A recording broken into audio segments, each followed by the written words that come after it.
Diciembre está cargado de emociones porque se viene a la mente las pérdidas de familiares o gente cercana que se suma al estrés por el confinamiento y las rutinas alteradas, de modo que en caso de una molestia mental debemos recurrir a la ayuda profesional, señaló la presidenta del Colegio de Psicólogos, Patricia Gilí López.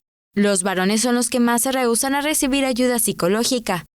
Estamos conscientes de que nos estamos ahora en esta etapa de rehabilitación y de rehabilitación emocional. Siempre les recomiendo que si tienen alguna molestia, alguna cuestión emocional, sentimental, alguna cuestión de ansiedad, alguna cuestión de depresión, buscar ayuda.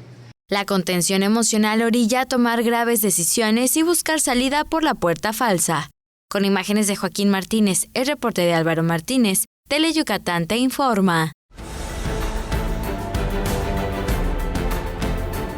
Tele Yucatán te informa, lunes a viernes 3 de la tarde. Síguenos.